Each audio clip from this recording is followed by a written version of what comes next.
بسم اللہ الرحمن الرحیم۔ یہ ایک بائی کو 2019 کے ٹیکس ایئر کا نوٹس آیا ہے اور اس نوٹس کے اندر ایف بی آر نے کہا ہے کہ آپ نے نیل ٹیکس ریٹرن فائل کیا تھا۔ تو جب ہم نیل ٹیکس ریٹرن فائل کرتے ہیں تو اس کے بعد ایف بی آر جو ہے آٹومیٹیکلی وہ ریٹرن ہمارا جو ہے وہ آڈٹ میں چلا جاتا ہے، اور ایف بی آر اس کے اوپر جو ہے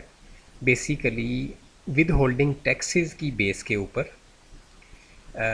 جو ہے اس کی انکوائری کرتا ہے۔ تو ود ہولڈنگ ٹیکسز کیا ہوتے ہیں؟ میں آپ کو مثال دیتا ہوں۔ جیسے ہم کوئی پراپرٹی خریدنے جاتے ہیں تو ہمارے شناختی کارڈ نمبر کے اوپر ایف بی آر کو ٹیکس پے کیا جاتا ہے۔ ایف بی آر کو پتہ ہوتا ہے کہ یہ کون بندہ ہے اور اس کا نام کیا ہے، اس کی ڈیٹ آف برتھ کیا ہے، اس کا شناختی کارڈ کا نمبر کیا ہے جس کا یہ ٹیکس ہمیں آیا ہے۔ اسی طرح اگر کوئی ریٹیلر پرچیز کرنے جاتا ہے 236H اس کے اوپر اپلیکیبل ہوتا ہے، ٹھیک ہے، ریٹیلر کے اوپر، وہ بھی ود ہولڈنگ ٹیکس ہے، وہاں سے ایف بی آر کو پتہ چل جاتا ہے یہ بندہ جو ہے ریٹیلر ہے۔ اس کے علاوہ کوئی 36-40 ٹیکسز مزید ہیں جن جو ٹیکسز جب بھی ایف بی آر کو جاتے ہیں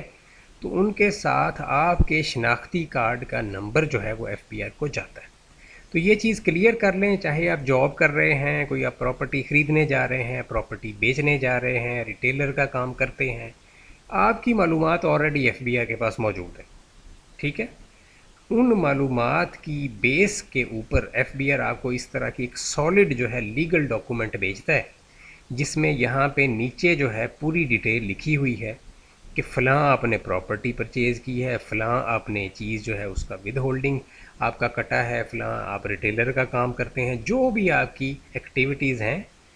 وہ ایف بی آر کو معلوم ہوتی ہیں۔ تو اس وجہ سے ایک سالڈ جو ہے ایف بی آر پروف کے ساتھ آپ کو یہ جو نوٹس ہے یہ بیچتا ہے، یہ رینڈم نہیں ہوتا، ٹھیک ہے۔ اس سے کیا مراد ہے؟ اس سے مراد یہ ہے کہ اگر آپ کوئی ہاؤس وائف ہیں یا اسٹوڈنٹ ہیں تو کبھی ایف بی آر آپ کو اس طرح کا نوٹس نہیں بھیجتا۔ میری کبھی نظر میں نہیں آیا کہ کسی ہاؤس وائف کو نیل ریٹرن فائل کرنے پر یا کسی اسٹوڈنٹ کو نیل ریٹرن فائل کرنے پر ایف بی آر نے ایسا نوٹس بھیجا ہو، ٹھیک ہے۔ لیکن 4 سے 5 نوٹس میرے پاس ایسے پڑے ہوئے ہیں جو آپ کہہ لیں کہ جو فیملی والے پرسنز ہیں، ٹھیک ہے، اور وہ ان ایمپلائڈ بھی نہیں ہیں، کوئی نہ کوئی کام کرتے ہیں، ٹھیک ہے، چاہے وہ بزنس کرتے ہیں، کوئی سیلری انکم ہے، دیگر انکم ہے، ان کے جب بھی نیل ریٹرنز جاتے ہیں، ٹھیک ہے، جو اپنی فیملیز کو سپورٹ کرتے ہیں باقاعدہ، تو نیل ریٹرنز جو ہیں وہ ایف بی آر کو انکوائری کی دعوت دیتے ہیں۔ تو پھر ایف بی آر اس طرح کا ایک لیٹر آپ کو ڈال دیتا ہے۔ اچھا، اب اس لیٹر کو یہ ایف بی آر نے ڈال دیا، اس میں انہوں نے جو بھی اس میں کہا ہے کہ جی آپ جو بھی اس میں ریویژن کریں اپنے ریٹرن کی اور اس کو صحیح پرٹیکولرز جو ہیں وہ شو کریں، ٹھیک ہے۔ اب آپ ایک ریٹرن کی ریویژن کریں گے یا اگلے اس کے بعد والے آنے والے جتنے ریٹرنز ہیں ان کی ریویژن کریں گے، یہ چیز جو ہے یہ آپ سمجھ لیں آپ کو لاکھوں روپے میں پڑ جائے گی، ٹھیک ہے۔ جو پہلے آپ نے 1000 روپے شروع میں بچایا ہے وہ آپ کو لاکھوں روپے میں پڑ جائے گا۔ اس وجہ سے میرا مشورہ مانیں، جب بھی پہلا ریٹرن فائل کروانا ہے، چاہے پراپرٹی خریدنے کے لیے جا رہے ہیں کچہری میں یا کوئی اور آپ کا کوئی سلسلہ ہے، کوئی بزنس ہے، سیلری ہے، فرسٹ ریٹرن جب بھی فائل کروانا ہے تو اپنے شہر کے سب سے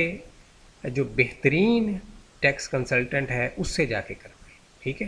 یہ نہیں ہے کہ فرسٹ ریٹرن آپ خود سے کر لیں، بعد والے ریٹرن اگر آپ کو ریٹرن فائلنگ آتی ہے بے شک خود کر لیں، لیکن فرسٹ ریٹرن جو ہے اس کو کوشش کریں کہ موسٹ ایکسپرٹ پرسن سے کروائیں تاکہ بعد میں اس طرح کی آپ کے اوپر جو ہے وہ انکوائری جو ہے وہ نہ شروع ہو، ٹھیک ہے۔ اور دوسری چیز یہ ہوتی کہ اگر ایک عمارت آپ بنا رہے ہیں اور اس کی بیس ہوتی ہے تو اگر بیس ہی نہیں ہے تو اس کے اوپر عمارت کیسی کھڑی کریں گے، ٹھیک ہے۔ اسی طرح یہ جو ریٹرن فائلنگ ہے اس میں پہلا جو ریٹرن ہے یہ بہت امپورٹنٹ ہوتا ہے، عام لوگوں کو اس کا انفارمیشن نہیں ہوتی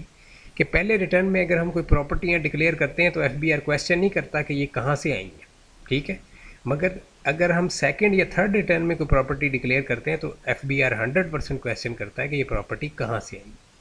اس وجہ سے پہلا ریٹرن جو ہوتا ہے وہ بہت امپورٹنٹ ہوتا ہے، اور اسی وجہ سے میں آپ کو یہ ریکویسٹ کر رہا ہوں کہ آپ اس کو سیریسلی کسی اچھے ٹیکس کنسلٹنٹ سے اپنا جو پہلا ریٹرن ہے اس کی فائلنگ کروایا کریں۔